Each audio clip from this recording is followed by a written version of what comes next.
Picture this: one weekend, the crypto market loses 15% of its value. Just like that. Not some shady hacker or a mysterious whale, but the Bank of Japan intrigued. You should be. Stay tuned, find out how a suddenly shift Japan's interest rates sent shockwaves through the yen carry trade and left crypto trading reeling. Trust me, you don't want to miss this. Be sure to subscribe and turn the notification bell. Let's dive into it. Crypto experienced one of its worst day in years on August 5. Few saw it coming, but traders' addiction to leverage has been quietly amplifying market-wide risk for months. If leverage trading was the kindling, the Japanese yen abrupt uptrend was the match. Thankfully, the fire may burn out as quickly as started. Surging cost on yen-denominated loans caused the crash. Now markets are set for a healthy rebound as traders finally pare back leverage and exposure to the yen. If borders markets stabilize, and they probably will, crypto may soon make a comeback.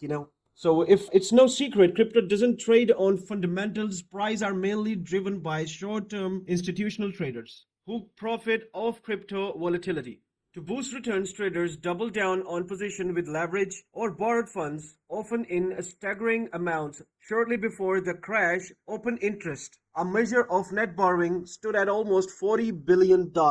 US Bitcoin, Ethereum hit $6 billion volume in market rout. So all that borrow money has to come from somewhere. Lately, that place has been in Japan. In 2022, interest rates on United States Treasury bills rose above zero for the first time in years and kept climbing. In Japan, rates stayed rock bottom, trading firm crash, taking out the huge Japan loans to cheaply finance trade in other markets. It seemed like good timing. By 2023, the crypto's bull market in full swing. Leverage trades, which can amplify gains or losses by 2x or more, paid off handsomely. Meanwhile, traders' yen-dominated financing was nearly free. So this was the essence of the so-called yen carry trade, and it wasn't unique to crypto. By 2024, yen-denominated loans of foreign borrowers reaches some $2 trillion, up to more than 50%, from 2 years prior, according to a report of ING Bank. At the end of 17-year-old policy in Japan,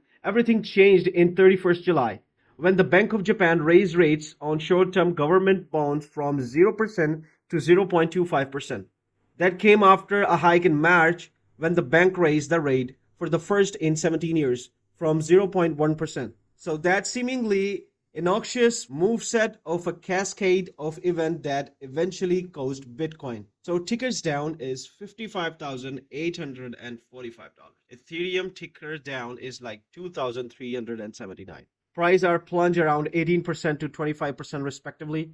Even traditional markets were badly shaken, with the S&P 500 and index of US stocks down more than 5% on a day. So the catalyst wasn't so much Japan's rate hike as what followed: the surging value of the yen in foreign exchange markets. Currencies often gain value when domestic interest rates rise.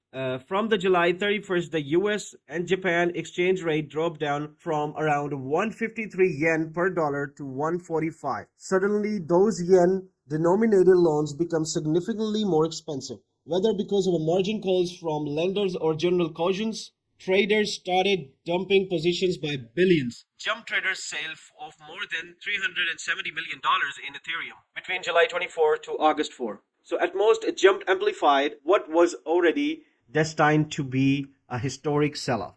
Liquidation data for the 24 hours between the evenings of August 4 to 5, 2024, CoinGlass. In fact, more than $1 billion in leveraged trading position, representing hundreds of thousands of trades, were liquidated between August 5 and August 4, according to CoinGlass. With some sickness, a fever is the cure. Hopefully that's what is happening with the markets. Traders were shaken out of high-risk leveraged positions. I have finally pared back huge yen-dominated loan obligation. In crypto, net open interest now stands at $27 billion, almost $13 billion less than before the crash. So forget about Ethereum. Here's what you can do instead. Meanwhile, US dollars and Japanese yens may not have room left to fall, according to ING. So if all else fall, there's always a rate cut. Japan's own stock market dropped some 12% on August 5, its worst one-day drop since 1987. That may force Japan's central bank to intervene, softening the blow for borrowers. The US may be in for relief too, after July report showed a sharp rise in unemployment. In Japan, if there was a shot at intervention working, this is the time. David Espel, a senior portfolio manager at Mount Callis Management, told Cointelegraph, given the recent data from the US, it's looked like the Fed will be cutting so much aggressively than was so a few months ago. If that scenario plays out, then crypto might be a set of late summer rebound. Of course, crypto market are as unpredictable as they come. If there's one lesson in all, it's to think twice before aping into another trade. That's all for this video today. Check out my last video, the artistic swimming secrets. Stay tuned, subscribe, leave a comment, and let me know if you need anything more than that.